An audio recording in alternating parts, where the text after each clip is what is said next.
Say good day to you this day of your time. How are you all? Once again, we extend to each and every one of you our deep appreciation in allowing our civilization to communicate through this particular window in this way at this time. Once again, each and every time you allow such an interaction, such a transmission to take place, it increases and expands our understanding of the infinite by seeing in each and every one of you all the different perspectives that you have to share. So we thank you for this gift. We would like to begin this transmission, this day of your time, with the following idea. Though we cannot at this time pinpoint it into any degree of specificity, the idea is that there is a pressure buildup of energy on your planet at this time that should release itself or realize itself in some fashion over the course of what you would call the next 3 months of your time at the longest. The idea might be that you will find that within the next 3 months of your time, difficult to say exactly when, there may be certain kinds of very observable changes and shifts that may take place. We don't know if it is in your locale, the locale to which we are communicating, or in other locales on your planet at this time, but it should be relatively observable. These may play themselves out as what you would call a few earthquakes here and there, may play itself out as certain kinds of political or social changes or economic changes, but look to the next 3 months for an acceleration and an increase in the idea of some very observable, very recognizable, and sudden shift that may have a great deal of impact upon a lot of people. We can only at this time sense the buildup in the energy of your civilization, but not any degree of specificity because it has not yet crystallized or congealed through your own consciousness as to exactly in what manner it needs to express itself to allow the energy to be realized and manifested in your reality. But we can sense the buildup, so we will give you what it is possible for us to sense at this time and see what happens together. We would also at this time like to address another concept, that being that as this energy change and as any energy change or threshold is crossed in your society occurs, as any kind of buildup, as any kind of new momentum, new idea, new shift, new awakening occurs within your collective or individual consciousness, I would like to at this time remind you once again of the importance of understanding physical reality as nothing but a mirror and a reflection of the things that are going on within you, both individually and collectively. And to remember that there is really no such thing as a situation with built-in meaning. We have discussed these things many times, but now we find it is important to remind you, especially in this upcoming build-up, to pay attention and remember these concepts so that you will not automatically ascribe certain kinds of negative meaning to certain circumstances that may occur, but will allow yourself to remember that all situations and circumstances are fundamentally neutral, and that you will supply whatever meaning you wish, and the meaning you supply is what will determine the kind of effect any given circumstance has in your own personal life. Positive meaning in, positive effect out. Negative meaning in, negative effect out. This is simply the law of creation. So we remind you to take a moment, no matter what sweeping things may appear to happen, no matter what consequences may seem to be the result of any kind of change that you may perceive in your reality, always take a moment of pause to allow yourself the conscious choice of placing the quality of meaning to the circumstance that you prefer to apply to it, so that you are not simply reacting automatically in a negative way because you simply have been taught to react that way through your upbringing, and thus by acting in a negative way, reap only a negative benefit from something that in that sense could actually give you positive repercussions as well. So take that moment and realize that you are the creator of your reality in the sense that physical reality is nothing but a mirror. And I remind you that it is absolutely impossible, really, for the mirror, if you are smiling, to give you anything back but a smile. And conversely, I remind you that the mirror cannot smile until you do first. So when you allow yourself to take the time to change your energy, your frequency, to that which is of a positive construction, then your physical reality, no matter what form it reflects to you in, you will only receive or reap a positive effect from that. Now, I'm not talking about the idea of glossing things over. I'm not talking about the idea of not recognizing when someone else might be perpetuating or observing or perceiving something to be negative. I am not talking about the idea of feeling emotions come up within you that may be emotions you need to deal with. I am not talking about saying that you do not feel bad if you do. I am talking about the idea that you have the ability to recognize that if you do choose to feel bad, it is a choice. Acknowledge it, own it, then you will be able to redefine it so that you will not necessarily have to experience the negative idea from that point forward. This is not a matter of denial. This is a matter of ownership and transformation. So if something does come up that you still do react to in a negative way, then own it. Be honest about it. Don't hide it. Don't gloss it over and say, oh no, that was nothing, and smile while you're actually quaking in your boots. Acknowledge whatever fear you might feel, for only in acknowledging it as fear first, if that's what you're creating, will you then have the ownership and the power to transform your fear into joy, because you cannot change what you do not own. So we remind you of these ideas now in this upcoming acceleration and shifting that is taking place in this build-up over the course of your next 3 months up until what you call your springtime. Of course, there will be changes beyond that, but this is a particularly auspicious timing, especially that it is centered around what you call your March 15th, your Ides of March, your pivot point, your gateway point of transition and transformation when almost anything can happen. So by all means, take advantage of the fact that this is a very shifty time in your energy and ride the wave in a positive direction instead of succumbing to the training and the habits that you have been taught to succumb yourself to.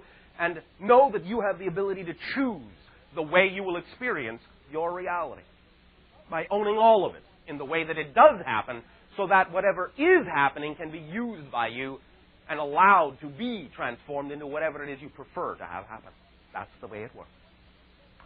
We'd like to once again thank each and every one of you for allowing this transmission to occur this day of your time. And in return for the gift that you are giving to us, we now ask you, in what way may I and my civilization be of service to you? You, and then you. Number 2, do you know who you are? All right. Number 1, good day. Star. I wanted to ask some questions about the great, yes. And specifically about Ozzy, who we've talked about, who's working with me. Yes. First of all, how long has Ozzy been in my life? No comment. Continue to the next question. Is it possible for me to communicate with him yes. tonight? Okay. Can that take place right now? This moment? Yes. Inappropriate. And what way will it happen then? As you have already suggested, you can attempt this in what you call first your dream time, to strengthen the bond and establish the kinds of links with your own mentality that are appropriate for this kind of communication and conversation. Well, I understand that... We're allowed now to tell you that this being has been with you since childhood. Okay. I've been asking a lot for conscious participation or contact, and I don't remember my dreams or any contact. That is because you are trying too hard, because you need it too much. Relax. Make a game of it. Play with it. Play with him. Understand him as a childhood playmate, and it will help you understand the correct approach to retain the information that you need. But if you need the information too desperately, you will expunge it from your memory. Relax and let it go. Do not need it. Just enjoy it. And what needs to remain in your memory will remain. You understand? Yes. Go into this as if you are playing at night, with the being that you have named Ozzy and see what happens with a more playful, lighter attitude, rather than desperately needing to retrieve information for other purposes. You follow? Play. Right. Play, play, play. Dream time is playtime. Playtime. Do you understand? Yes. Playtime. You will be in the sandbox, the playground, so to speak, euphemistically. You understand?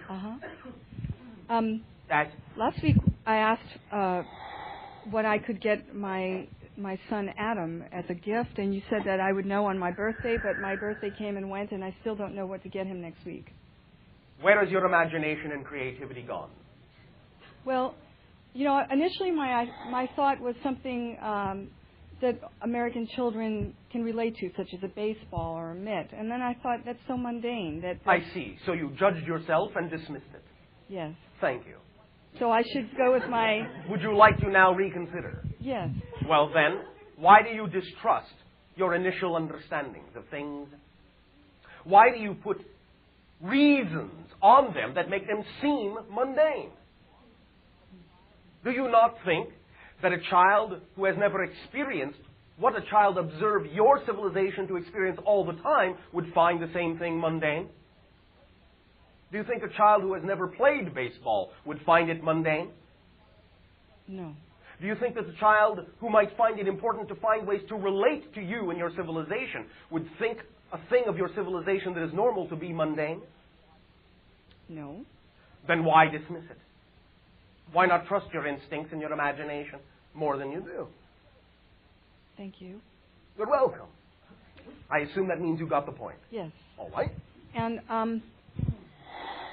we've discussed the fact that I'm working on this project about the Greys. And yes, we have discussed it. And I'm trying to... You are what? I am communicating through this project the fact that we need to do some things to save our planet so that we don't follow what they did to their planet. Oh, all right. And I'm not sure at this point if it's more essential that I focus on, for instance, the deforestation issue or the ocean toxicity. But I have already let you know that I am not functioning as a story consultant. No, I understand. I'm not asking you to do that. I'm asking you to elaborate on which issue in terms of pollution is more crucial to this planet at this time. So what you are saying is that the word elaboration is a fancy way of asking me to function as a story consultant.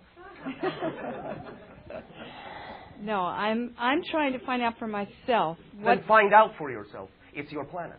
Do you not have the resources and the abilities and the organizations that you can initiate communication with to make your own assessment of this? And in all reality, does one really need to be more important than another? Well, they're all important. Well, then begin anywhere you wish. Well, what made me question it was in rereading Cosmic Voyage and some other materials, such as Witnessed, it seemed as if the Greys were focusing a lot on the issue of fish being killed by toxicity. So I'm curious as to whether that's an issue that is important to their planet. How does that relate to their planet in the sense that do they survive mostly on fish? No. To their world, it has, in that sense, no relevance. To your world, it does. And we have already told you many times past that large sections of your own ocean are already dead. You figure it out. Okay. Does that seem important to you? Yes. Well, then. Does that answer your question? Yes, it does. And just briefly, if we could discuss the concept of expectations. Go right ahead. I'm dealing with the concept of how not to have them and how to live to my fullest without having expectations about what I expect from other people. Oh, all right. And how are you doing with this concept? I think I'm growing. Yes, of course. That was safe. Yes. But I'm still dealing with some issues of pain. Oh, all right. Right. And so I was wondering if you had some guidance for me in that area? Only to remind you once again that everything comes down to the idea of definition, motivation based on the idea of pleasure and pain, and choice. You make your choices to behave the way you behave, to react or respond the way that you do, to do the things you choose to do, based on Your motivations, which are always based only on either going toward more pleasure or what you perceive to be more pleasurable, or going away from pain or what you perceive to be more painful. And the reason that you perceive this or that to be more pleasurable, more painful, is because of the definitions you have been taught. So it is all simply a matter of choice, motivation, definition. Choice, motivation, definition. Choices based on motivation, based on pleasure-pain, based on your definition of what contains more pleasure and less pain. Not that it necessarily does, but your definition of what does. Understand? Yes. So, the pain you are feeling in that sense all has to do with the definitions you have been taught of yourself, most of all, because all of that pain starts with lack of self-worth, ideas and issues of lack of self-worth, and then projecting and extrapolating that concept of lack of self-worth on all the things that happen in your life around you. So start with your definitions, why you are defining certain things, why you think you need certain things in order to be whole, to be complete, to be yourself. And when you get a handle on what those definitions are and change them, you will change your motivations, which will change your choices automatically. Remember that there are only two reasons that you are motivated to do anything. And again, it is because of what you perceive to be more pleasurable and less painful. What you perceive to be, what you define to be more pleasurable is what you go toward. What you define to be more painful is what you move away from. Understand? Yes. Does this help? Yes, thank you very much. Thank you. Number 2. Hello, Bashar. And to you, good day. I was wondering if we could talk a little bit about my physical health and healing. You go right ahead. I've had asthma since I was a young child, Right. and I'm getting to a point right now where I feel healthier than I've ever felt. Yes. And I'm very excited about this, and I'm going to start decreasing the medication that I take this week. All right. And I was interested about the concept of extraterrestrials aiding in people's healing, and I was wondering if that has been happening for me. Only in the sense for you that they are, in your interactions, reflecting to you certain concepts and principles that you yourself are clever enough to apply to your own consciousness and heal yourself with. Mm-hmm. There has been no direct healing in that sense, Mm-hmm. as you may mean it, Right. but only in that you are exposed to ideas that you are willing to apply. Mm-hmm. Okay. Understand? Yes, yes. What in your early life were the issues that you had with the idea of self-expression? I didn't express myself. That's why not. How were you taught not to in that sense? Well, I was taught to speak when spoken to as a child. Yes. And most of the individuals on your planet, not all, yeah. but most of the individuals on your planet that experience what you call the condition of asthma are dealing with self-expression issues. Mm-hmm. You understand? Mm-hmm. Yeah, yeah. So in that you are now learning to be more yourself, and that it is all right to express who it is you are, you will find, of course, your asthma and any other conditions that are reflective of that automatically diminishing as you allow your energy to be more whole and as you allow yourself to be capable of being sustained by yourself, in that sense, oxygenating yourself, supporting yourself, breathing life into who you are, is what will diminish any shortness of breath. Mm-hmm. You follow? Yes. Take a deep breath now. Oh, yes. I find it really interesting. I realized just a few years ago that my last name is pronounced Air. Yes. And so I really feel like I was incarnated this time to overcome this. All right. Remember, what is the first thing you do when tension hits, when stress fills your life? Hold my breath. Yes, all of you. That's the first thing you do. Therefore, what's the first thing you need to do to go through the tension? Breathe. Breathe. Mm-hmm. Yes. Mm-hmm. Breath will get you farther than you think. Mm-hmm. Okay, thank you. Is this helping you? Yes, very much. All right. Anything else? Yes, I've been having a lot of fun with my dream time. Oh, all right. And I was wondering if you Perhaps could you could teach a class on it. Oh, that would be fun. I am not being facetious. Sure you're not. I am picking up on your energy and your capabilities. Oh, great. Well, thank you. Is this something that would excite you? Oh, yes, I think so. Oh, all right. I think so. Then we will leave it up to your own creative imagination as to exactly how to go about doing this. But it is something that you can do. Talk about dreams. Okay. Very, very, very familiar are you with the idea of dream energy. If you will simply sit down and give your mind a little organization in this direction, you will find yourself coming up with lots of information you can share if that's something that excites you. Great. Thank you. I'll think about that. Go right ahead and think about it. I had a wonderful dream last week with April, and all right. she was sitting on a log at the beach, and with her was this creature, and I don't know how to explain. Define creature. He looked a little bit like a human, but he had 6 fingers, and he was kind of short and a little bit heavy, very sweet and roly-poly, kind of fun looking. Roly-poly. All right, yes, understood. And I kind of thought of him in my mind as a wood or a nature nymph or something like that. Yes, all right, and? And I walked by and started interacting with them, and I don't remember very much about it, but... That is all right. What do you remember? I remember that he was very sweet, and he was talking with us and maybe teaching us, or... I remember seeing a little nest of birds nearby, and I was very protective of these little baby birds because... As you attempted to be protective of yourself as a child, yes. Oh, okay. Yeah, there were a lot of people walking by, and I really felt like I needed to shelter these birds from... You are beginning to recreate, with help and guidance, yes, but you are beginning to recreate and establish a foundation of safety for yourself and what you would call your inner child modality. You, in a sense, raise yourself again the way that you would wish you had been raised. You understand? Yes. Little bird? Yes. Yes, I sure do. All right. Could you explain to me a little bit about who this character was that we were with? Or in a sense, it was a reflection of a guide. And also a reflection of a portion of your own archetypal self. That portion that is connected to the concept of nature and support and sustenance, and that portion that knows that everything is all right, your roly-poly playful self. You understand? Yeah. But also it was, in a sense, enhanced and triggered by guidance from your guide. Okay. Okay. Does that help you? Yes, it does. All right. You can be next, then you. Yes. Are you finished? I know. Go ahead. Thank you. Thank you.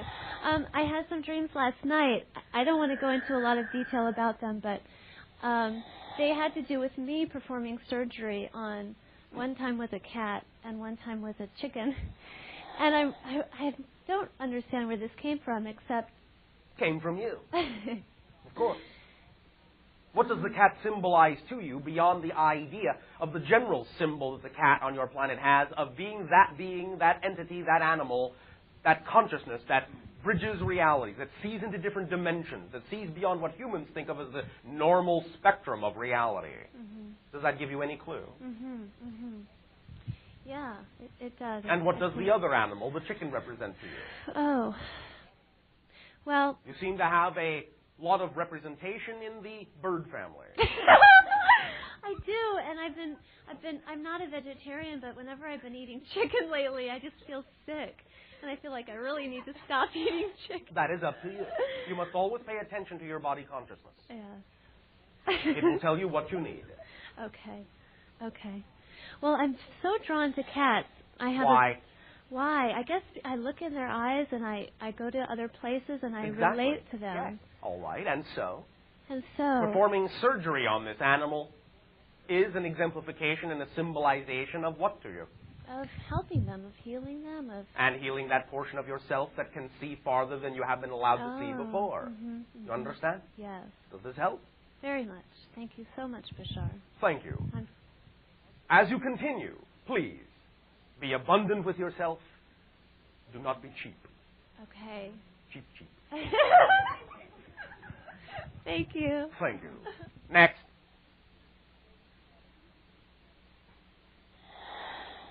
Evening, Bashar. And to you, good day. I have a couple of things I want to discuss with you. I got a vegetable. I got a juicer, and I've been doing like a lot of vegetable and fruit juices, and All right. Seems like I'm detoxing quite a bit. Yes. And Many of you require heavy detoxification. Well, I'm really having a good time with it. Thank you. Oh, it's so much fun. You know, before I was trying to eat like fresh fruits and vegetables. We've talked about this on and on and on. Yes. But since I got my juicer, I'm like having a lot of fun. Thank you. allowing yourself to find an exciting way to do this. Yes. I wanted to know if you could recommend, like scanning my energy or whatever, any kind of juices or combinations of juices? No. Okay. We will leave this up to your intuition for now so that you can have more fun. Okay. I have a little concern about my 2 boys, too. Yes, what is your little concern? Well, I'm not a cook. And they grew up... One does not necessarily need to be to make juice. Well, absolutely. Now, one of them I'm giving like apple juice and strawberry juice, but the other one doesn't live with me, but he comes home a lot, and he'll be here for the summer. But And what do you mean when you say you are not a cook? Well, I brought them up on junk food, basically, because I'm not, the things that I cook they never liked, and it's not a priority. What would you prefer to cook? If anything at all. Not that you have to, but if you do, what would you prefer to cook? Nothing. Are you sure that is a preference? Or is it only that you feel it is something that you lack the ability to do? No, or that is not representative of a preference if it is coming from that direction. I don't think it's a lack. I think it's just not an interest. All right. But I'm concerned... Then you eat your food raw, whatever it may be. Is that what you are saying? Or you have someone else cook it for you? Well, that would be nice. But I'm concerned about my 2 boys that they don't have the proper nutrition. And I'm wondering if there's anything you can see that I might be able to give them or suggest to them. Are you capable of exploring the idea of what you would deem to be proper nutrition? Well, I have explored it for ages and ages, and it's like there's so many different belief systems on our planet, and I don't know, some people say this is good and this isn't good. And always, rule of thumb, as you say, start simple. Go from there. Always start with the simplest idea. What you would call the natural, raw, unprocessed, uncooked, largely water-bearing foods. Start there. Because that is indicative of the fact that you are natural, water-bearing, and uncooked. You understand? Yes. So start there. Then build upon that slowly, if necessary, and pay attention and teach them to pay attention to body consciousness. Sometimes the body will need certain things. But always start with the natural things. Go from there. At least make an attempt to stay as close to the natural as possible, what you call non-toxic, organic, raw, if at all possible. If you're going to cook, cook as little as possible the things that you cook, such as the fresh vegetables, so on and so forth. If your body consciousness tells you that meat is necessary, again, make it as clean, as natural as you possibly can, until it is simply just enough that the body feels satisfied. Understand and research the balance of nutrients and minerals that are required by the body on your planet, and you will understand in general what is needed, and also the understanding that a few smaller meals during the course of the day are more easily digested by your system than 2 or 3 large meals. You understand? I'm noticing that I'm just not digesting things like I used to before. I mean, it's almost, maybe my body is telling me, no, we're going to get to like the natural things, but I just... This may be your way, yes, it may be one way. But fewer things in more meals is more natural. Remember the idea in general that, in essence, you are foragers. You follow? Yes, so you eat a little bit here and then you move on, and a little bit here, a little bit here, a little bit there. Yes. And this throughout the day will actually keep you far more energized than eating several big meals. You understand? Yes. And of course, pay attention to the idea that whatever your natural biological cycle of high energy, low energy is, attempt to allow yourself to regulate the idea of the meals in a natural way so that you are not necessarily eating large quantities of food before your cycle goes down. So that in that sense you are not needing to use energy to digest when you need to use the energy for rest in that sense. You understand? Yes. So, just pay attention to these things in a natural way. They are really quite obvious and observable. If you would simply allow yourself to look at life in a natural way, it will be easier to understand these things. And it will not be a confusing mystery. You follow? Yes.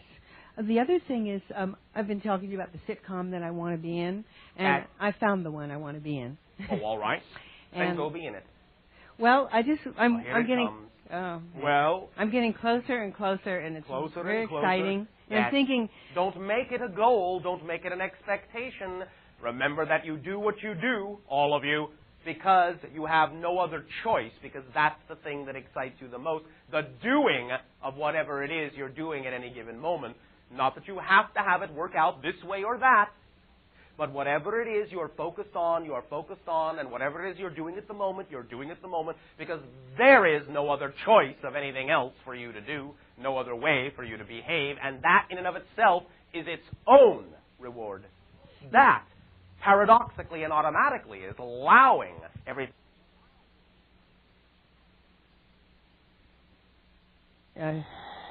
Jill, about dreams, having fun. Yes. More like having fun going towards this. You know, having a good time and enjoying going towards. Yes, but understanding that going towards it is in and of itself where you are right now. And it's not really that you're going towards anything. It is simply the apparentness of going towards something that is the act in and of itself right now. That is what you need to focus on as your excitement. Do you understand? Sort of. Well, I wanted to make a comment about that. Oh, go right ahead. I'm thinking that show, or if maybe they're writing a new show, something better. I'm leaving an opening, but I really like that show. And I was thinking the other day, like they were up for an award at the Screen Actors Guild Award, and they didn't get it, and it really crushed me. I felt like Why did you allow yourself to be crushed by that?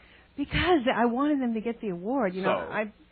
Well, anyway, the thing is, I felt like. Don't go on to another subject. Okay. You have just said a mouthful. Back up. Why did you choose to be crushed by that?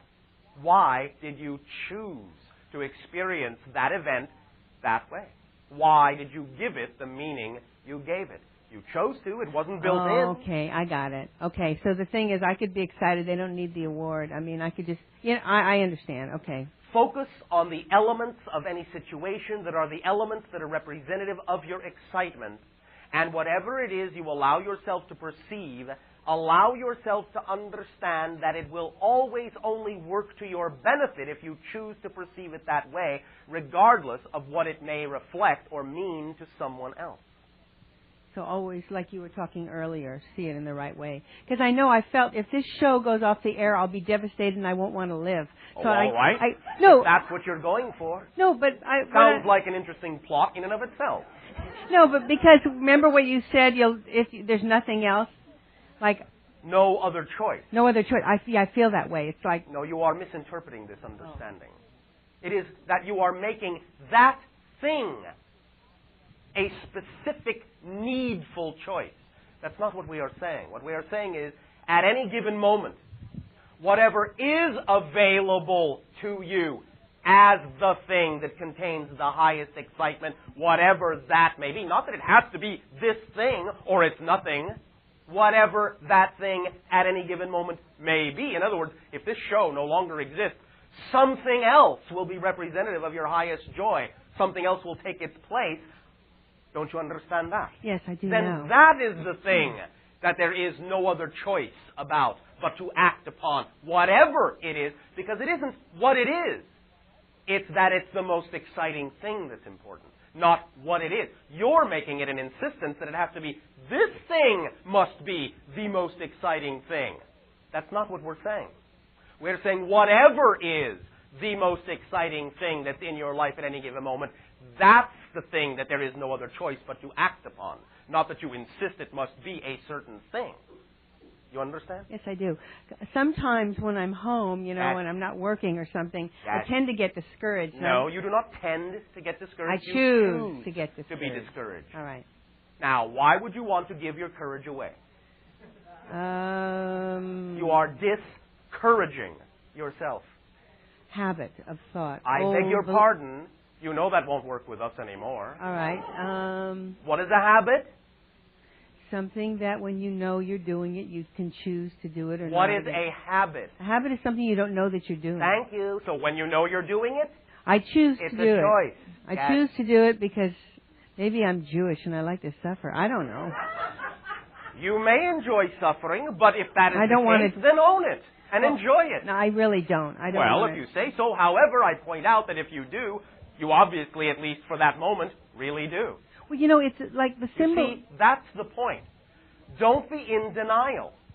Okay, I if choose to you are do it because choosing to suffer, yes, own and acknowledge that obviously, at least at that moment, for whatever reason, you do enjoy choosing to suffer. Because only by acknowledging that that's what you're choosing will you actually then be capable of choosing something else.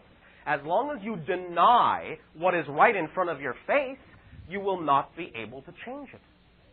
So if you do choose to suffer, own and acknowledge that you made that choice. And if it's a choice, obviously what that actually means is that's what you wanted at that moment. For some reason. Find out what that reason is, and you may find another reason to choose something else. But by all means, don't deny that you obviously gave yourself enough of a reason to choose to do that. Otherwise, you will have nothing to change. You'll have nothing to work with if you don't own the fact that you gave yourself a reason to make that choice. You follow this logic? I understand 100%. I want to make we'll one see more. About that. Okay, we'll see. I want to make one more comment. Yes. What's your hurry? Well. What's your hurry? Oh, okay. I was just thinking you about... are always in a hurry to get somewhere other than where you are. Okay, I'll just be here enjoying myself, take up the whole evening, both tapes. No, okay, I understand. Yeah. Does this help you? Yes, I would... Okay. Relax. All right. Okay, Can I... Yes, go ahead. Okay. Just relax. Okay. I think there's something... for instance, when I'm driving...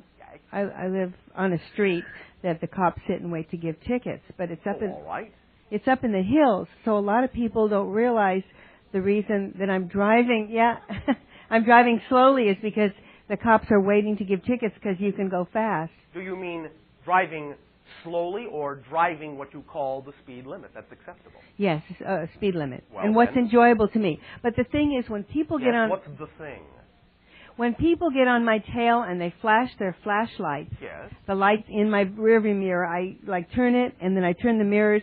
But I make the choice to be bugged by that. Yes. But I am making. Why do you make the choice to be, as you say, bugged by that? Okay, now that's the thing I'm talking about. By other things distracting me off my course. It but seems you like choose those things. Obviously, it's not a distraction. They're choices. But it seems that that's so much more powerful than because blinding lights. You are motivated to go in those directions because of your definition. Of course they seem powerful because that's the definition you have, and therefore that's the motivation you have, and therefore that's the choice you make. Of course it's going to be powerful. If your motivations and your definitions are lined up, of course you're going to make those choices, and it's going to seem powerful. But that's the only reason it seems powerful is because your definition and your motivation is lined up in that direction to make that kind of a choice. It's no other reason that it's powerful. But it is powerful if you line those things up, yes, of course. But understand it's a choice, and you will diffuse the idea that they have innate power. They have no innate power. You give them the power because obviously, for some reason, that's the way you want to go. Okay, it's not a distraction. You're choosing to go that way for your own reasons. Find out what they are, and don't treat it as a distraction. You see, calling something like that a distraction is another way of saying that you're in denial about the fact that you're choosing to go in this direction. Saying it's a distraction says, oh, this has nothing to do with what I really want, but obviously that's what you want. You're choosing it, so you're in denial of what you're choosing. So don't treat it as a distraction. Don't define it as a distraction. You will choose to be bugged. It's not a distraction. You chose to be bugged. Period. Own it. Be honest. Then play with it. Find out why you chose to be bugged. Don't say, oh, that's just a distraction. Now, back to my regularly scheduled program. Find out why. That is your regularly scheduled program. Right there. Yes, it is. So find out why. And don't define it as a distraction. That's exactly where you need to be. Exactly, and that is like, it's almost like a symbol of the things that happen at home where I choose to get discouraged. It's like that whole one. It's all the same thing. Yes. And that's what I need to look at, and that's what I will look at. And thank you very much. Up Who's to next? you. Number 2. Okay. Number 2. You can be next. Hi. And to you, good day. first time I've ever been here. Oh, all right. Then this For is the any first time our channeling, civilization is communicated with you as well. Thank you. Yes.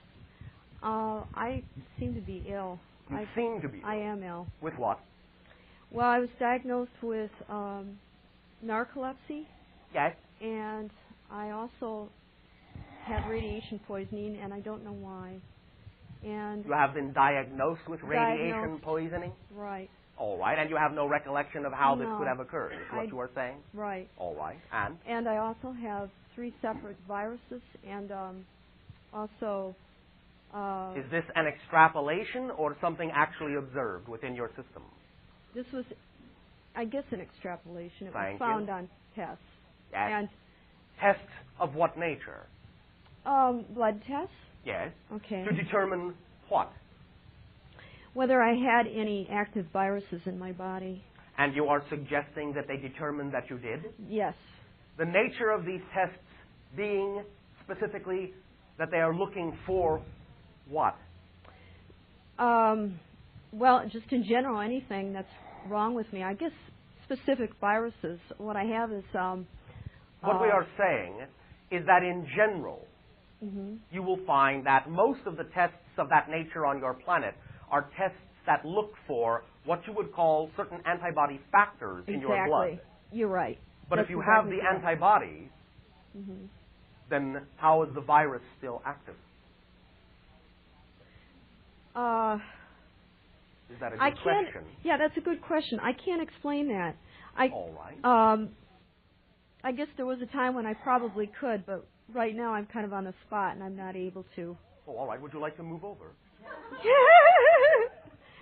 I just want to know if you can tell me if I'm going to get better. How is your diet right now? Well, I'm trying to eat more vegetables. Trying? Yeah. You're having difficulty doing this? I don't like them. I see. Interesting, because I was going to recommend that you need to eat more green beans and green peas, the long kind. Yeah. You understand? Yeah. This will help you. Right. Quite a bit. Uh-huh.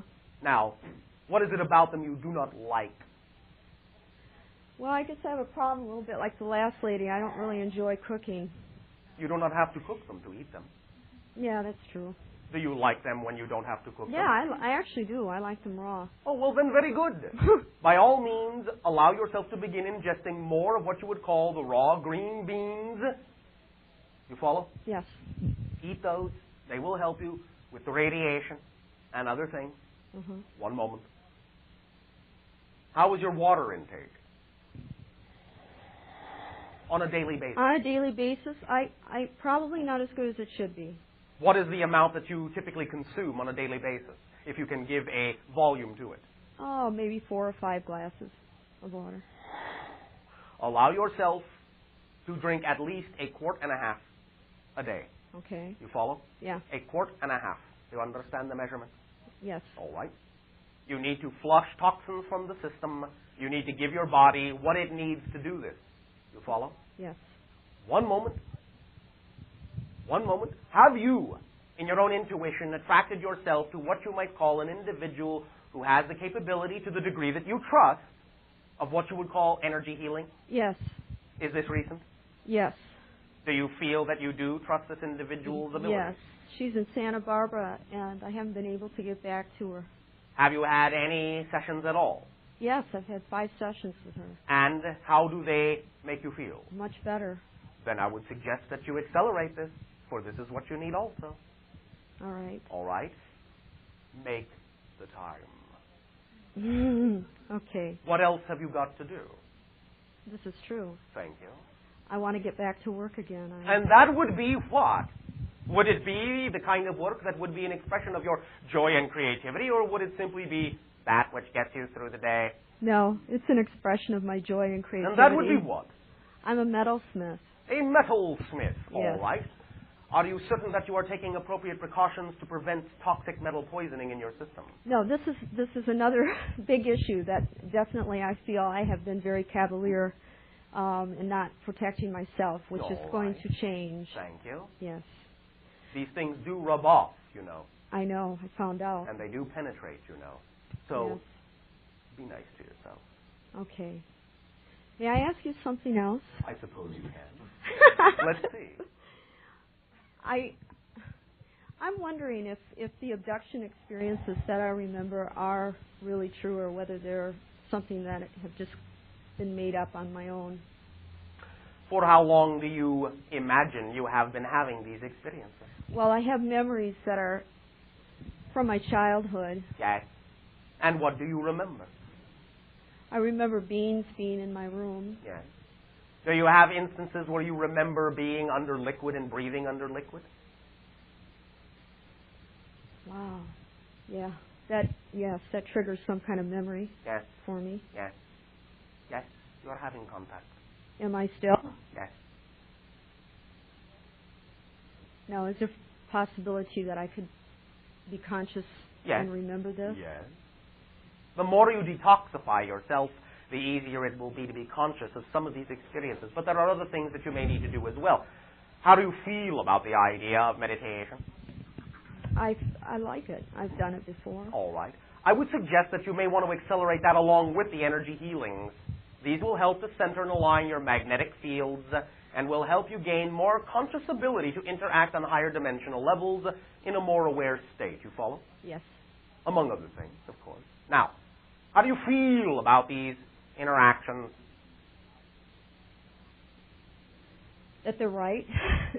Oh, you mean the interactions with the beings you're talking about? Yes. I feel good about it. I really do. In fact, I'm eager to have more knowledge. All right. One moment. One moment. One moment. One moment. Do you have any kind of a special box that you bought, you made, some kind of a special little storage box in which you keep things that are precious to you, important to you? Yes. Describe it. Well, I have... Is it made of metal? Actually, yes, I do have a silver box. Silver box. Mm-hmm. What is in the silver box? Right now, there's just silver coins in it. Silver coins? Mm-hmm. What has been in it? I'm not certain. I'll ask it this way. If you were living in what you would call a fairy tale or a fantasy, what would be in it? Something I could eat that would make me perfectly well. And beyond that, what would be in it? What would be the greatest treasure you would want to put in the box? Love. Love. Silver, gleaming, vibrant, scintillating, warm, passionate love. All right. Then go home. I suggest that you take yourself through an exercise where you do just that. You understand? Okay. And also at the same time as you put love in the box, allow yourself to understand that you are symbolically giving yourself that love. Giving yourself permission to have all that love unconditionally from the infinite to you. Just yours. Just for you. In that box of silver. You understand? Yes. See what happens when you do this. You will find that there may be a profound shift within your energy almost immediately. You follow? Yes. Does this help you? Yes. Where's my cat? One of my cats is gone. For how long? About 3 days. Name of animal? Mona. Mona. In what area on your planet do you reside? I live in Selmar.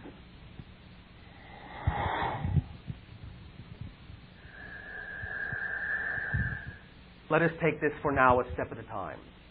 With love in the box as a gesture of giving this to yourself, see if within a week's time of doing this, there is not some news of the cat.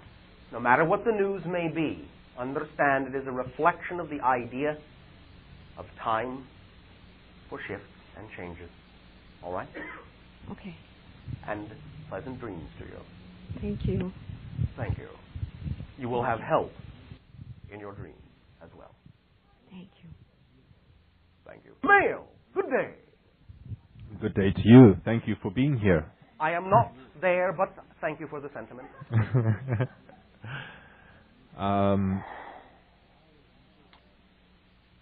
Why am I attracting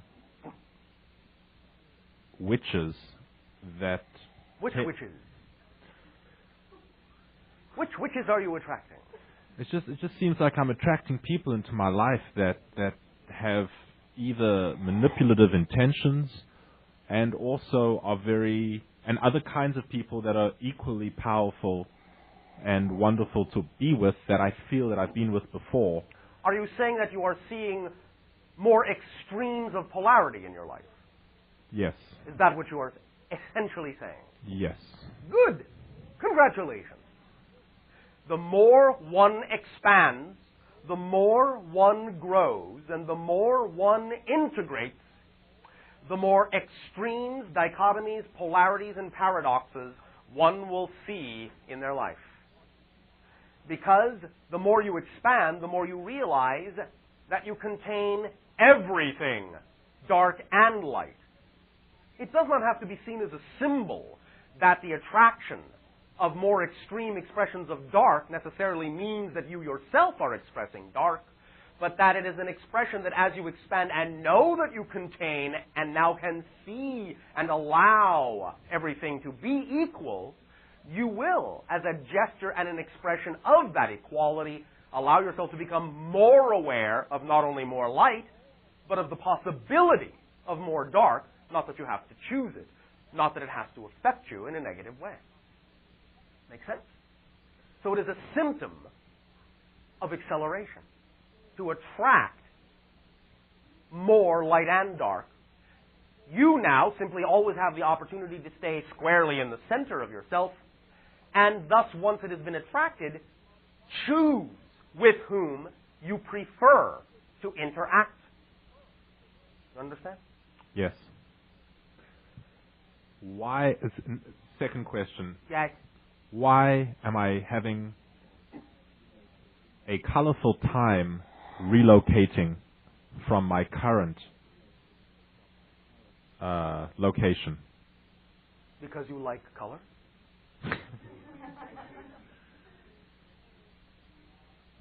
Where is it you wish to be on your planet?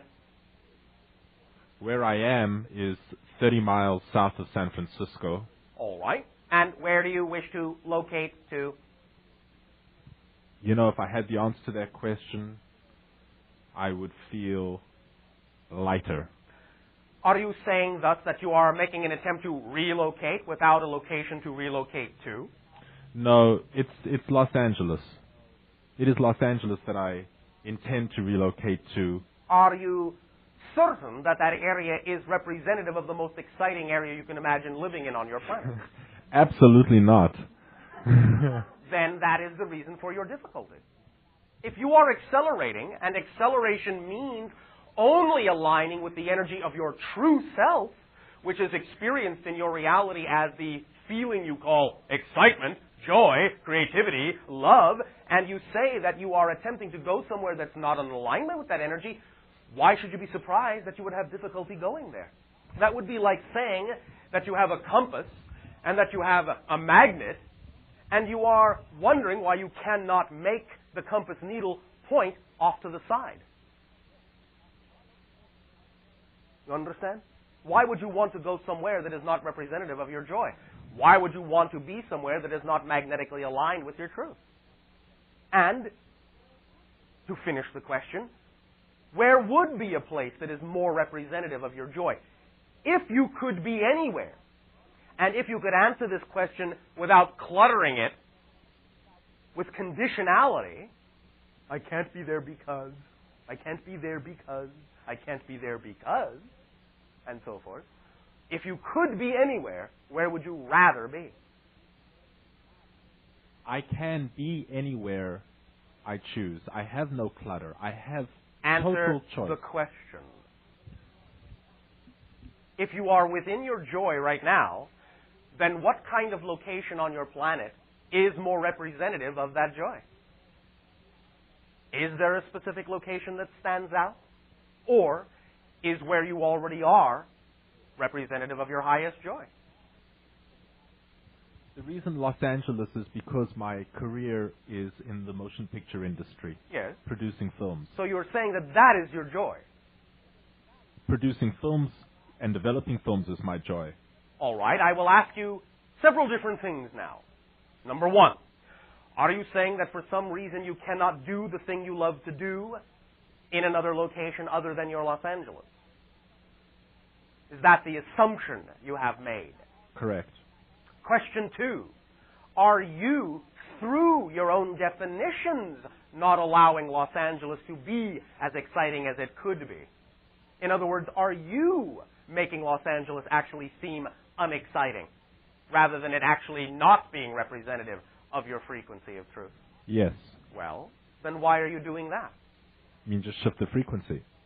In other words, use your imagination to allow yourself to know that whatever it is that really excites you the most will bring with it, as a complete kit, all the methodologies and pathways and opportunities that are representative of your joy. You don't have to go about doing it in the way that is not representative of your excitement, no matter where you are. And you don't have to be in a place that's truly not representative of your excitement, if it isn't, in order to do whatever it is that does excite you. So, A, you have to realize that you don't necessarily have to be in a place that doesn't excite you to do the thing that excites you. In fact, by being in a place that doesn't excite you, you won't be able to do the thing that excites you because it's all part of the same formula. B, you have to first check in with yourself to make sure that if something doesn't seem to be the thing that excites you the most, that it isn't exciting because you have to check in to make sure you are not coloring it to seem unexciting when it could be, as opposed to it really not being aligned with your excitement. Once you have cleared those things up, by allowing yourself to know that you can allow it to happen in the most exciting way regardless of where you are, then perhaps you will take the judgment off of the idea of going to that city, or you will allow yourself to realize that it really isn't representative of your joy and you can do whatever it is you need to do wherever it is you really want to be. It's up to you to make this determination, but it's a simple determination to make once you unclutter the definitions you have about where you think you need to be and why you think you need or don't need to be there.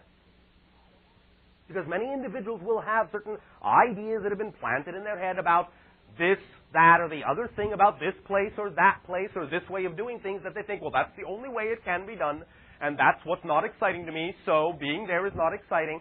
But that doesn't necessarily mean that that's true. You can always be an exception to the rule. In fact, all of you are, if you'd only allow yourselves to be more often. So, is this helping clarify the issue at all? Absolutely. The place that comes to mind, and, yes. I've never visited there physically. Yes.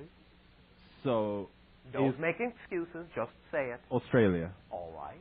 You know that there is, in your terms, a very, very vast and fast-growing film industry in that area on your planet. What city? You'll find out. You can start with what you call Sydney and work your way from there and see.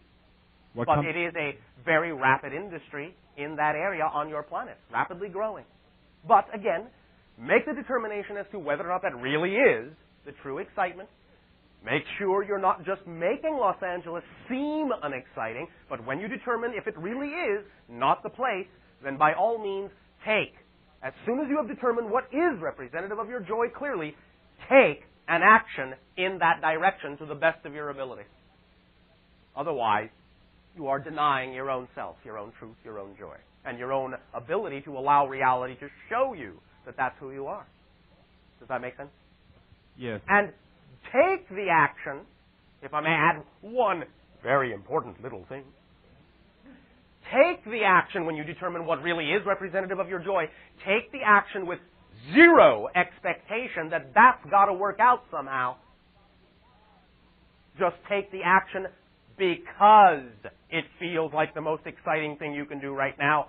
Then the next thing that comes along that really contains the highest degree of excitement, take that action, even if it seems completely unconnected and 180 degrees from the last action you took. It's the excitement that you follow, not what it looks like on the surface. Does that make sense? Yes, sir. One last question. Sir. All right. Yes. Sir. All right. in developing some of these film projects, Yes. I would like to attract like-minded writers. How can you not? When you have all your energy cohesively in the direction of that which represents your highest joy, and function within that as if you know it's a complete kit, the complete kit contains all the tools and attracts all the tools that are of like vibration. When they need to be attracted, automatically, synchronistically, with no effort whatsoever. You just wind up at the right place at the right time, meet exactly who you need to meet, and you will know and recognize them for who they need to be and who they are. You have to function holistically with this idea so that by being a holism, the whole already contains all the parts that define the whole, including anyone you haven't even yet met. When you need to meet them, they will automatically be there because you will simply follow your joy. And again, as an example, one day suddenly you may just find that the most exciting thing available to you at that particular moment is to simply take a walk somewhere. You may start to talk yourself out of it going, now how am I supposed to meet a writer by taking a walk over there? But who knows who you're going to run into if that really is representative of your excitement. That's exactly the shortest path that would allow you to meet exactly who you need to meet, even though it may appear to have nothing at all to do with what you started out to do. Do you understand? Yes. Can you allow it? Yes. Can you allow it to be this simple? Is the biggest question of all. Because this is the way life works if you let it. You don't have to make it work. It already works. All you have to do is let it work by being yourself. That's all you have to do. Be yourself. Follow your joy at every moment to the best of your ability. To the highest degree you have the capability of taking action on your highest joy, take that action first. Then, as soon as you have gone as far as you can go with that, look around. What's the next most exciting thing you are capable of taking some action on? Take that action next. Follow that down the line. Whatever it is you have time to do in the course of a day, by doing it that way, is all you need to do in the course of that day. You understand? Yes. Does this help? We'll see. All right. Then I simply leave you with lights, camera, action. You, and then you. Number 2, do you know who you are? Number 3, the male. You know who you are. Number 1, good day. Aloha. Aloha to you. Yippee, I got my ticket paid for. All right. Thank you for your synchronistic co-creation. My birthday is on Tuesday, and since I can't Happy birthday. coordinate it with, thank you, with the class, if I could get a straight answer or two out of you. Do you mean as a special birthday present? Yeah. A straight answer or two? Well, actually, 3 is our favorite number. A straight answer or 3? We will see. Depends on how straight your questions are. What's Violet's birthday? One moment. There seems to be, for some reason, a fluctuation between 2 conceptual dates in your reality. Well, I'll pick. November 22nd, April 22nd. Okay, I know, and then I would go for April 22nd. All right. Question number 2. This is a really off-the-wall one. It's actually, I don't know if I should even use it for one of my questions. It's really silly, but it's just sort of a... All right, I'll wait till you're through judging yourself. Well, if I'm getting straight answers, I better go for the good ones. Then, again, ask the question in a straight manner. My mom passed away a couple years ago. All right, is that a question? No, this is, I'm giving you the little background. Yes. And, But your vibration rose at the end of your sentence. well, I wasn't sure how I was going to say it. Oh, all right. Seemed to come out just fine. What, I want to know if she was she off the same cloth as some saint? Cloth. You know, like from the same oversoul? Yes. Can you tell me which one? One moment. Christopher. Oh, that's beautiful. Does that help you? That's lovely. All right. And number 3? A few days ago, one of my uncles died that I wasn't particularly close to, but that day, I found out that my younger sister was pregnant. Yes. Yeah, I could feel it coming on. I had a real emotional experience that day. Which was? Whenever somebody tells me they're pregnant, Yes. I get the EBGBs. The ETGBs? I guess that's what it is. I chose not to have kids in this life when I was 18, and I never regret that. Yes. I don't want any now. I understand. This doesn't mean that this is always the reason why this is so, but it is quite a common reaction to individuals who do have experiences with the idea of extraterrestrials in terms of being a part of the hybridization agenda and who have children, shall we say, up there. It's quite a normal reaction to not have children on Earth when you do have genetic children on the spaceships. So why do I get so emotional about pregnancy? Because it is an emotional issue to feel that you have been impregnated and then to not be able to see the child. That's what I thought. Because there is a bond, and it always will be there, and there will be a time when you will be reunited physiologically with the child on your planet, but since that time is not yet now, you feel that connection, and since it cannot be, shall we say, physically realized, you have the emotional response that you are having. I had a really fun day that day. I told my dad that whole thing. I told him that's what I thought it was, and that was a real eye-opener for him because he doesn't want to, think about any of this stuff, and I'm never emotional like that. I could not stop crying that day. All right. And so that was a fun part of it that he has to actually hear that, and it's really in his reality. Okay. You have now had your 3 straight answers. Does this serve you? Yeah. Then happy birthday. Thank you. Can I ask you that crazy thing? Is this a bonus? You don't have to question? give a straight answer. How's that? Thank you. We will see. One of the trips in Hawaii, I saw on the path to my little cabin it looked like, I think it was a bug. It looked like a bead or something. It was about 4 millimeters or less. Guys. And it was just a half round, and it was an iridescent blue or black. Guys. And I picked it up, and it didn't look like it had any legs, so maybe it was like a plant scale or something. But for some reason, that stuck out. I took pictures with it. I have a really good lens, and I took really good pictures of it, which didn't come out.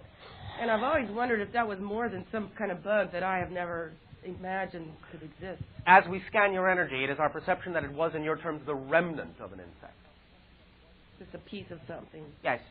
A piece of what you would call a part of a shell structure. You understand? An iridescent shell structure. Yeah, it was just weird how the picture didn't come out. About what you said at the beginning? Yes. About something exploding. I love when you tell stuff like that, because when I hear that stuff, I think exploding, like you said, is a choice. I think magic, I think fun, and I think new dimensions. And that's exciting to me because I think it's just like popping into one or amped up more magic reality. Then you have within the symbol of the item that you found on the ground in its magnificent iridescence that all of that brilliance could occur in such a small little spot. You have a beautiful symbol for understanding aspects of yourself more clearly. So magic. It's so End magic. of discussion. I love you. Our love to you as well. Next.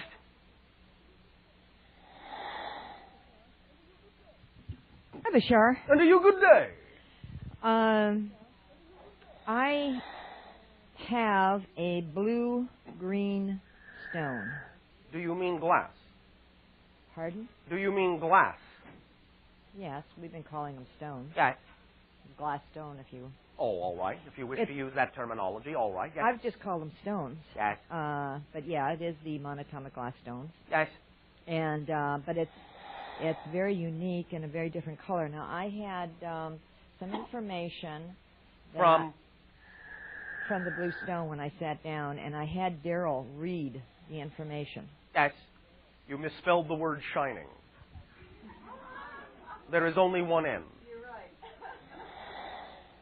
That was it. Just I misspelled that word. For now. Okay. This was pretty exciting information. Yes, you will find that there is, to some degree, a correlation with the concept of the 333,000 cycles per second in certain levels of the frequency. Of course, it is not across the entire bandwidth or spectrum. Otherwise, it would not exist in physiological reality at all. Right. So it is representative of that threshold frequency and can help to accelerate or catalyze or boost other energies into that high and rarefied electromagnetic bandwidth representative of that color, yes. Okay, and then it tied into... it is a booster in that sense, a catalyzing reflective booster, a focusing device, in the same way that what you call a dish shape focuses rays of energy. It is similar to that concept. Yes, and the shape reminds me of a spacecraft. Yes, of a dish. A dish, yes. Or what you call a saucer shape, yes. Saucer shape, yes. Sirius. Oh. It is something different than Sirius energy, though that is contained in the matrix. It is something more. Oh, it's more. Yes. Okay. It is many things. It is Sirius, it is Earth, it is our vibration, it is other vibrations, it is an amalgam in that sense. Ah.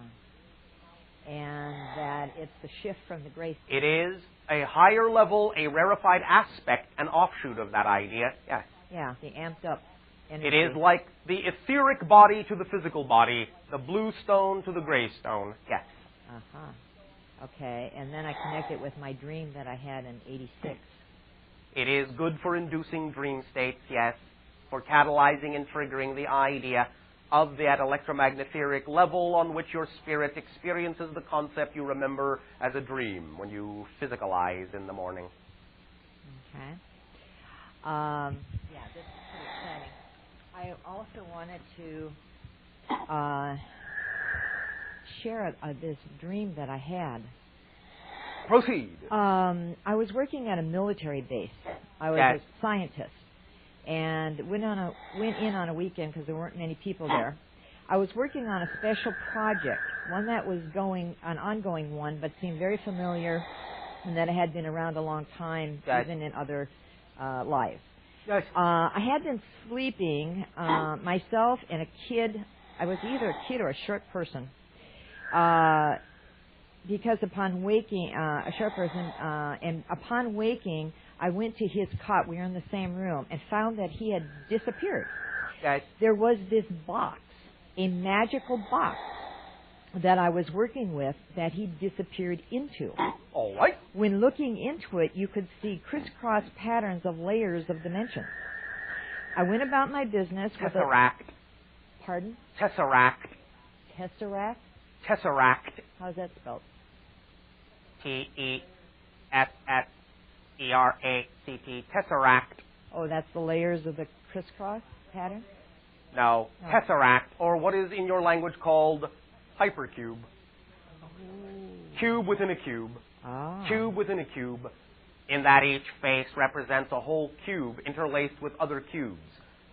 It is only seen as a perspective shadow trick in your reality, but the tesseract is the structural interface, doorway from your dimension to other dimensions. Tesseract, it is represented in shadow form in your reality as if you were to draw a transparent cube, thus being able to see all the edges, you understand? Yes. In the center, floating in the center, draw a smaller cube. Right. You understand? Yes. Connect each corner of the inner cube to the inner corner of the outer cube, so that by looking into the face of the outer cube, it is as if you see the perspective of the whole cube from each face, but knowing it is not just the perspective of the same cube, but a totally different cube. A totally different reality. This is called, in your mathematical construction, a tesseract, or hypercube. Wow. Okay. That is what you are calling the box in your dream. Okay. Well, I went about my business. It is analogous to folded space. Folded space. Yes. Wow. Folded space-time. Oh, this is so exciting. When I got up in the morning, I just started writing.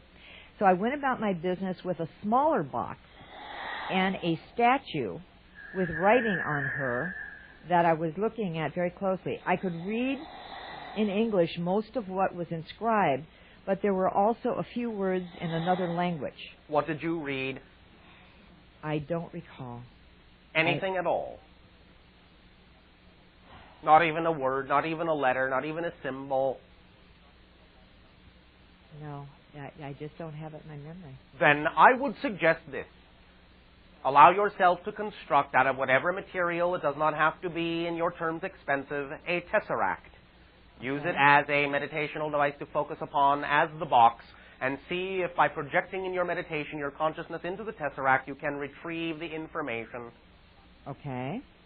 This is your homework. All right. There's more. There always is. Yes. The statue was of a woman's outline, about as tall as our Oscar statue. Understood. Okay. Now, here I write that I put the statue aside as I understood what that was about. I guess at that time in the dream. I picked up this box, and it had a lot of papers with it, this smaller box. Yes. I was looking for a duplicating machine when I noticed in a mirror my reflection of having a black top and pants, and I had white powder handprints on the front and back of my pants where I had touched or had brushed my hands against the pants. Yes. I took off looking for a place in private to wash this. I went back into the room where this kid had disappeared into the larger box, yes. and he had returned. Yes. The idea of his going into the larger box was that we could go after and bring back anything we wanted into physical form. Yes. He brought back lots of money. And you? I didn't bring back anything from the box. He brought back. What will you bring? What will I bring? What will you bring? Let's leave it at that question. Yes. Now, let's leave it at that question. There? What will you bring? What will I bring? Through the box. Through the box. Through the gate, through the window, through the door. That is the tesseract, the hypercube. Okay. Of course, taking into account the symbology for yourself also of bringing through the abundance. That counts for you as well. Yes. But the idea now is for you to focus on the hypercube and to determine what form of abundance you will also bring through the box as your particular unique expression of abundance and recognition of self and expression of self. Okay. Let's leave it at that. All right. Suggest that you, to the next interaction, bring your tesseract. All right. It does not have to be too big, but make it a comfortable size for you to consider to be the gateway and doorway that it needs to be. All right. Thank you. And the meal. Thank you.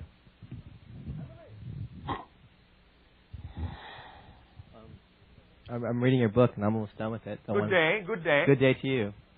I'm reading your book, and I'm really excited about it. And all right. There's a couple things. And this book would be? The blueprints of your channeling from 87. Blueprints for Change. Yeah. Oh, all right. Understood. It's a book of your channeling. Yeah, and the part that I'm really excited about, but I don't quite understand yet, is the part of agreed upon realities between two people and the background being prioritized. Yes. And then the other part I don't understand is the part where you talk about the strobing effect, how two people within the same frequency of strobe perceive the same reality, the same, something like that. It is simply an analogy of the idea of whatever bandwidth, whatever frequency you're on is the reality you perceive out of the entire matrix of all possible realities which already exist. It is similar to the idea of the analogy of your television set, in the sense that all the programs you could possibly perceive at any given moment are all there at the same time, so to speak, in the airwaves. You only get the one you are tuned to the frequency of on your channel. But that doesn't mean the others aren't there, aren't real. If another person is tuned to another channel, they see another program. If you are on one wavelength, one frequency, you perceive the reality you perceive because of the frequency you are on. If another person is on the same frequency, they will perceive a similar reality. If they shift their frequency too greatly, they will perceive another reality altogether that is no less real, but it will be a reality different than yours, and yours will be different than theirs. Because all reality is real. Because there is no reality. That's what reality is. Does that make sense to you? Yeah, that makes sense for the strobe effect. I'm interested also in the background. You talk about backgrounds of people's realities and how it's prioritized insofar as... Yes. When you make an agreement, so to speak, to participate in a particular reality domain, in other words, to play a certain game, you generally agree to play by the rules of that game. There can be some tweaking, some stretching, and there certainly can be a lot of freedom of movement within the structure of the general rules. But in order to play that game, you have to abide by those rules, otherwise you're playing another game altogether. Therefore, when individuals decide to incarnate into any particular physical reality, while each and every one of them will have their own unique signature vibration, they will also make a part of the overall rules of the game a part of their own signature vibration, so that they will automatically abide, at least in general, by the rules of that reality domain, so they don't have to think about it. You follow? Yeah. Then there will be certain levels, shall we say, of priority as to what is really most important in general at any given moment for playing that particular reality game. For example, even though obviously this can be changed because there is no real reality except what you deem it to be, in general, you have all on your planet agreed that to allow the game to be easy and to focus on the things you really want to focus on, you will agree to automatically create the concept of gravity, so that you don't have to spend time consciously doing that. That is a background priority that you will all generally abide by until such time as it becomes necessary that your excitement says that you should focus on that and change that in another way that you don't necessarily have to pay attention to that background rule. Does that make sense? Yeah, it does, yeah. Does that help clarify the idea? Yeah. Is there some other avenue down which you wish to take these concepts? I'm so in agreement of, like, concepts of buildings being a reality to the agreed upon people in that particular area. Yes. And as it gets more and more and more personalized, you have to some degree more and more leeway within the structure as to what kind of reality within the game you can experience on a personal level. So two people together would have to agree upon the same reality, pretty much in general. And you obviously do, in general. Though, from time to time, you do create differences, not always just as the result of someone having misinterpreted something, but truly sometimes as the result of people creating a different enough reality that you actually experience something different. So two people in the same place could see the different things as a... Absolutely, because place has nothing to do with what you're experiencing, because place is a part of the equation that you're creating. There is no place but here. There is no time but now. There is only one now. Everything you experience as a different time is simply the same now from another point of view. There is only here. Every place you experience as a different place is simply another perspective of the same here. Does that make sense to you? Yeah, yeah. I was also trying to perceive everybody around me as being a reflection of myself. Yes. And thus trying to see everything as the whole. All right. Well, what might help is the physiological analogy that we have often given that we in our own ancient language call the prime radiant. But the idea, to put it very briefly and very simply, is, and this is only an illustrative analogy, it doesn't necessarily have to be taken too literally, but it will work for the purposes of this illustration. Imagine, you are familiar, first of all, yes, with the concept of subatomic particles? Yeah. Imagine just one subatomic particle in a vast emptiness that is infinite. You follow? Yeah. All right. Now imagine that this particle is not bound by any laws or any rules whatsoever. It can go as fast as it wants. It doesn't have to worry about the speed of light. You follow? Yeah. Imagine now, if you will, that this one particle thus then exercises its right to move as fast as it possibly can, which basically means it can move at infinite speed. Mm-hmm. You follow? Mm-hmm. what this translates out to mean is that this one particle, by moving at infinite speed, can actually appear to be everywhere at once. You follow? Yeah. So what you perceive as more than one particle is actually the same particle, moving so fast that it appears next to itself simultaneously, and to you looks like 2 particles, 3 particles, 1,000,000 particles, 1,000,000,000 particles, an infinite number of particles. But it's the same one particle taking shifts. Through thought of the In a sense, agreed upon. yes. But that is the nature of the essence of the existence of physiological reality on its most fundamental level at all. Thus, you, anyone else, the chair, the wall, the farthest star is literally made from the same single particle. Just taking a certain geometric course through infinity at infinite speed. So any change you make at all is a change with your intention, with your focus, in the path the particle takes. In fact, that's what creates the illusion of motion.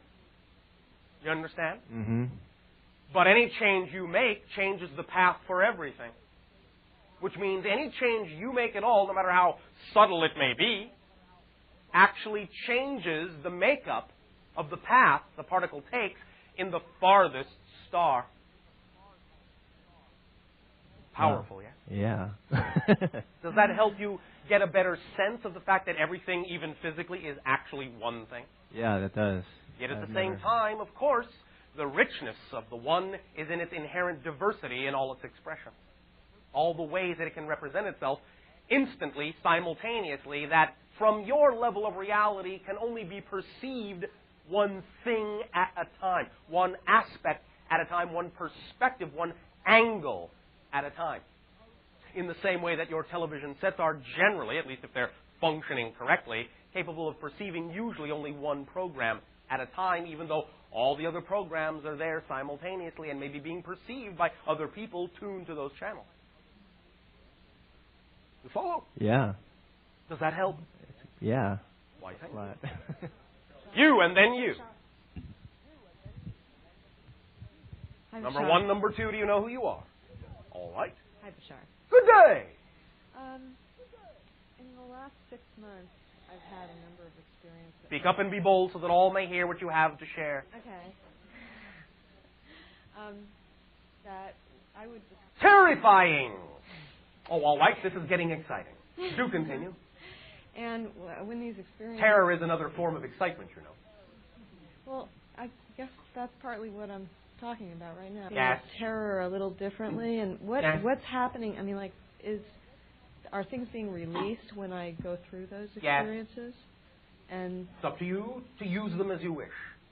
It's up to you to turn them into constructive realizations to add to your awareness of who and what you are.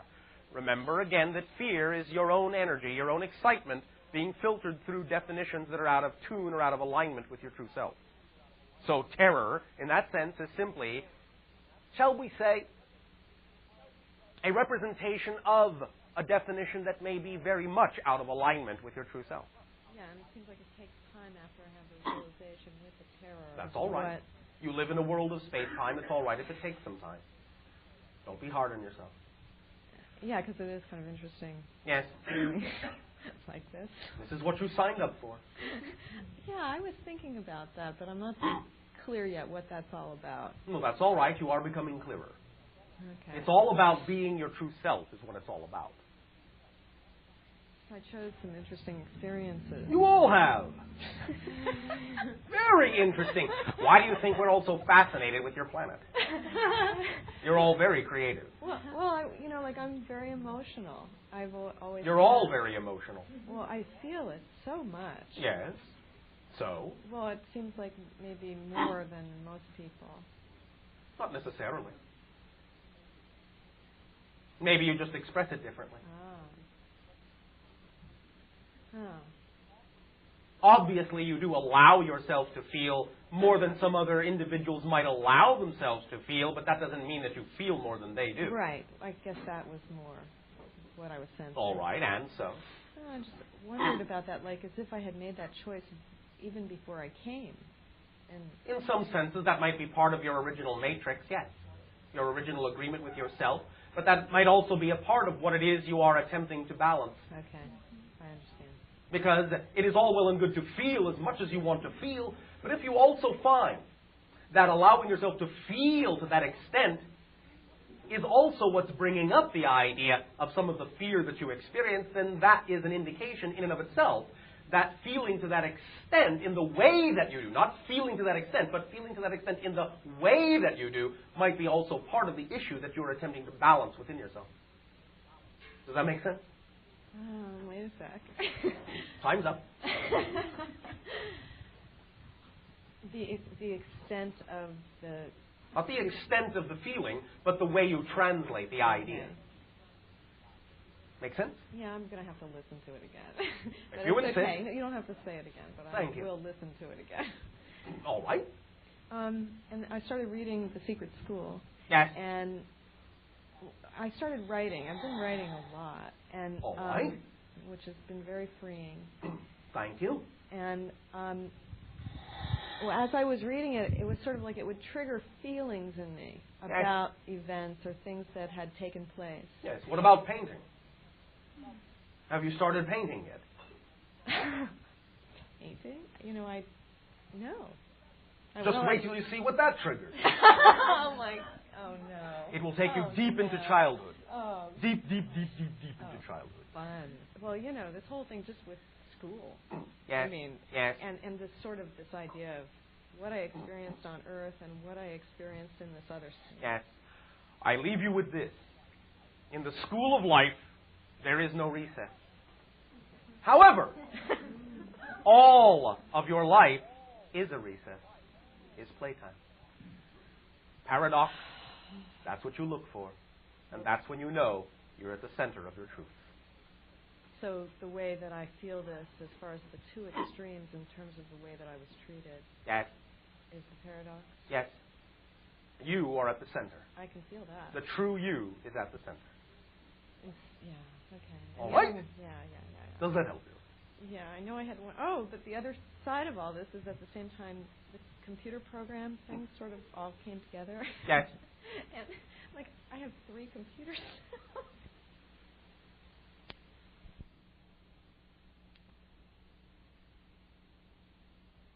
Effortlessly just came together? Yes. What a shock. That's the loveliest part. I guess one of the loveliest. Thank you for realizing that part of yourself to the degree where you could allow your life to reflect that part of yourself to you. It truly is a roller coaster. Yes, but many of you like roller coasters, don't you? I think I do. Yes, I know. So, remember, the next time you feel that your life is a roller coaster, you bought the ticket. Yeah, I always try and remember that on the part where it's going down and it's tough. Yes, but that's what you like. Because that's what makes you stretch and grow. And that's what makes you realize that what is at first perceived as tough is actually a reflection of how strong you actually are. And when you know it for what it is, it won't feel tough. It will feel powerful. Oh, I love it. Oh, that sounds great. You follow? Uh-huh. Thank you. Thank you, Bashar. And the mail. Good day. Hello, thank you. Good day. My question is, how does your helping us help your kind? Why, thank you. There are many connections that we have to your civilization. First of all, of course, if you are familiar to any degree with what on your planet has been euphemistically called the abduction phenomenology, yes or no? Yes. Are you familiar that part of the so-called agenda is the creation of a hybrid race? Genetically half human, genetically half extraterrestrial. Are you familiar with this aspect of what is called the abduction phenomenology? No. All right. Then you are familiar with it now. You will find in the literature, if you will take some time, if it is of interest to you, to research the literature that exists on your planet from individuals who have recounted their experiences, that the largest conclusion, in fact, almost the only thing your people are certain about that is going on in what is called the abduction interactions, is the creation of a hybrid race. We are a future result of that hybridization. That's one way we are connected to you. In that sense, you are literally our ancestors, and we are your descendants. And we are now speaking to you from what you might call a future time. Also, in interacting with you, in seeing how it is that you are choosing to transform the great degree of limitations that exist in your reality domain, we get to learn that many more ways that the infinite has of realizing itself and expressing itself within that reality domain, and it expands our understanding of the possibility of what creation can do. We use that information also for other worlds experiencing similar limitations. You are, as a planet, a great teacher of how to transform great limitations. In the past, we have told you that we, meaning no offense, have referred to your world as the masters of limitation. In that you are such masters of limitation, there are other worlds who are also going through great transformations and limitations, attempting to transform them, and we have taken many of the lessons we have learned from you in how to do that and shared it with them, which has helped them greatly. You are of great service to many other planets in the universe, whether you know it or not. Also, as you do decide to integrate and transform these limitations into unlimited creative reality and become closer and closer and closer to our frequency of existence, then as one day, in what you call your near future, we are thus, by your acceleration, capable of interacting with you as a race, as a planet, more physically, more concretely, then we have in you new playmates to explore creation with. And this we love. So we thank you for the opportunity that is upcoming to do this as well. There are many things that we get from you, but at the same time, we are doing what we are doing, interacting with your species and other civilizations, not because we need to get anything from it, but just because this is what we love to do. And we would do this no matter what, because this is who we are, and there is no other choice for us but to be who we are. So whether any of you, in any way, shape, or form, listen to anything that we say, believe anything that we say, choose to take anything that we say at face value or to heart or not, doesn't really much matter to us, because the greatest gift you are giving to us to begin with is simply the ability to express who and what we are. And for that, we love you. Two more quick questions. Yes. One relates to, does that mean, therefore, that on your end, this is like a seance? In some senses, I suppose. I am reclining in what you would recognize as my spacecraft, in its state of repose. My consciousness is amplified by what, this may be a misleading term, but it perhaps will do for now, by what you would recognize as a self-aware, computerized intelligence that I call my ship. It is helping to amplify the telepathic link between myself and the channel before you, so that this biological transmission can take place through the translator you know as the physical embodiment of the channel. In a sense, it is like having an imaginary conversation, but I understand it is also real. The other question I have relates to gravity. Yes. I just discovered that heavier helicopters auto-rotate slower than lighter helicopters. Does that mean that if I threw a rock, does that mean that depending upon the speed at which I throw a rock up, that is the speed at which it will come down? There may be many multiple factors, and the idea of the description of what you call a rock and the shape of a device on your planet you call a helicopter are very different. The difference in the helicopter is that the weight, in that it initially falls faster because of its weight, because there is, shall we say, not as much ability for the air to slow it down, you follow? Mm-hmm. It speeds up initially, which causes the blades to spin faster, which then slows its descent. Does that make sense to you? Absolutely. But the analogy of a rock is something quite different. Okay. Does that help? Yes. Thank you. Thank you. What? You. Good day. And you as well. I was given the name Alara through automatic writing, and I was wondering if you could tell me something about the syllables El, An, and Ra, which come from... It is like unto an identification resonance for you to help you align or focus in or target something that is closer to your own frequency and your connections, as all of you have them, to other domains and realms of consciousness. Alara, as a frequency, as a combination, amalgam vibration, is representative of a large bandwidth of experiences that you have had in different incarnations that represents the ability to tap into that large bandwidth now in this present life, to help you focus in on what might be called your essential frequency, your signature vibration, and to help you gain more familiarity with who and what you are by tapping into that vibration and then taking an action, all the actions and behaviors in your life that seem congruent with being in that frequency. Does that make sense to you? Yeah, it does. It is a clarion call to you from yourself to be yourself, from your past and from your future to meet in the middle where you are now, so to speak, and to be the combination of all those ideas you hold to be best about yourself from long ago and from those times yet to come. Does that make sense to you? Yes, it does. What else about this intrigues you? Well, the channelings that I've been doing are... They take time and energy? Then perhaps you are resisting their natural flow. Is this something that you are excited to do or not? It is something that I believe in, yes. Does that mean you're excited about it? Yes. All right. Then when you allow it to flow in its most natural way, two things immediately, with reference to what you have just said, will begin to occur if they haven't already. Number one, the amount of time you actually experience in the channeling will seem to be less than what other people around you actually experience as the passage of time. That's number one, you follow? Mm-hmm.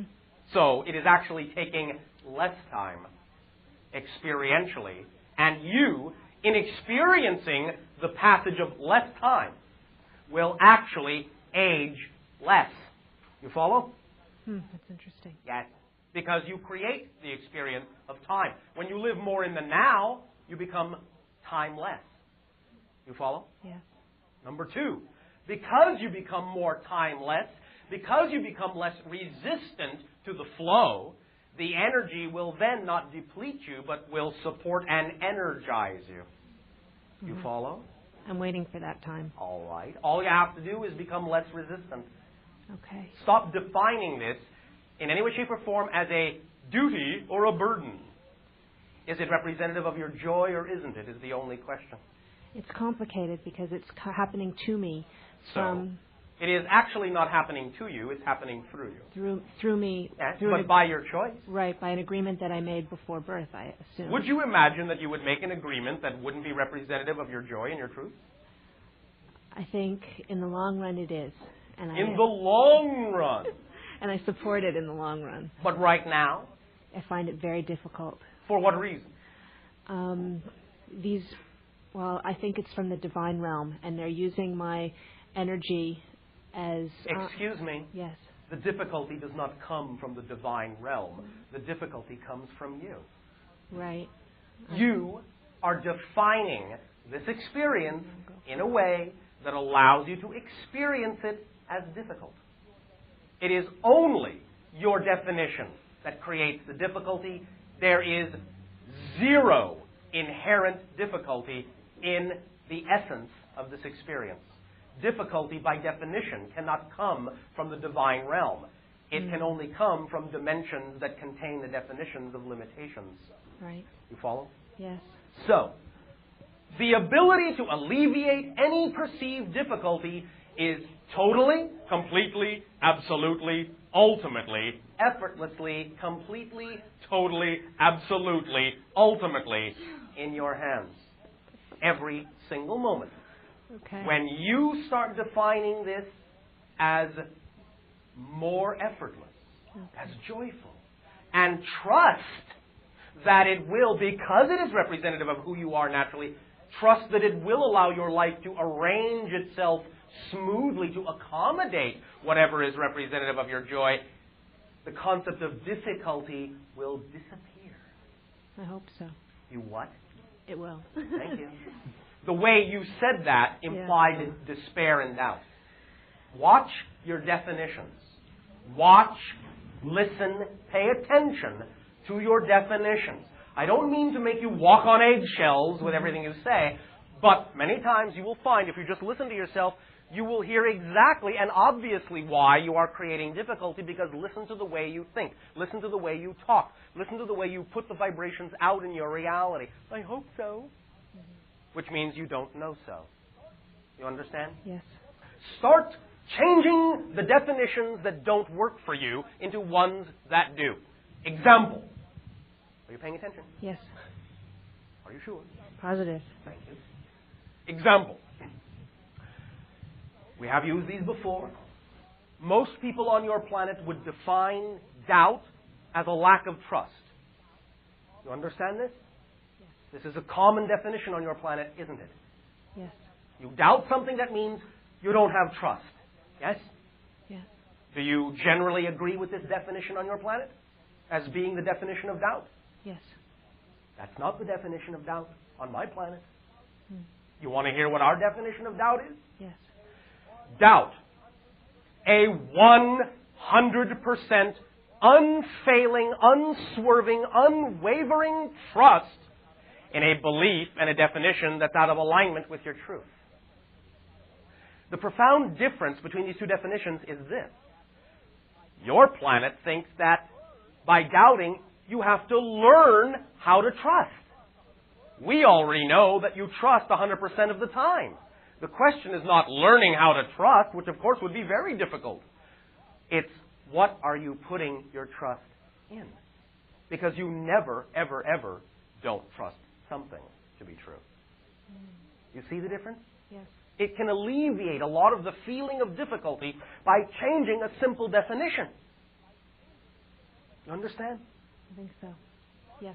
All right. Then start looking at the way you define things and come up with definitions that are more in alignment with what you would prefer the definitions to be, and you will find, again, the difficulties start to dissolve. Do you think you can do that? I think so. Have fun with that. The more fun you have with it, the easier your channeling will be. Trust it. What kind of energies do you read around my body? Some that are connected to the idea of angelic, but of a very particular bandwidth nature. Some that are connected to the idea of some ancient extraterrestrial connections that express themselves in what you would call the ancient Egyptian civilization on your planet and Atlantean civilization on your planet. There is a smattering of serious energy here and there with a connection to dolphins, but you also have some strong Orion overtones as well. You are, in that sense, relatively complex as a matrix in this life, and that's some of the reason why there is some confusion for you, is because you're hearing all these tonalities. All you have to do is recognize that altogether, no matter how many different tonalities you may perceive, they all come together to form one harmonic, and that harmonic is whatever you deem in your highest joy is who you are and what you're all about. They will bend and make themselves plastic to you. If you are not allowed to be yourself, after all, what good and what service and what help could you be in bringing through these energies? You follow? Yes. So you have the ability to determine first who you are, what you prefer to be, how you prefer to do this. They will take your lead because you are the leader where you are. You follow? Yes. Be equal to it. Do not think them in that sense better than you, greater than you in that sense. Yes, maybe more expanded, but that does not mean better. You are equal in your own way. I leave you with this. Even though you are a part of the whole, a part is also a part because it is the whole expressing itself as a part. So a part is not just a piece. A part is the whole thing expressing itself as a part. So do not feel separate from the whole. You are the whole, just in a particular modality from a particular point of view. Does that make sense? Yeah, that's beautiful. That will allow you to feel the infinite support you need to know that this is not just a burden on the little shoulders of your physical being.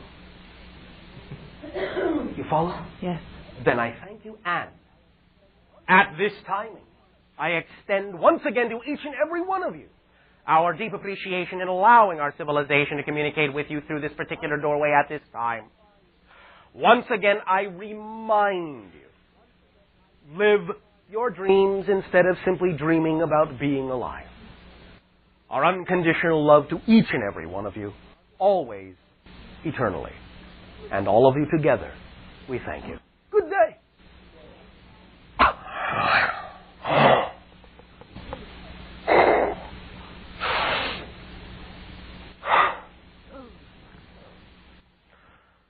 How did it go?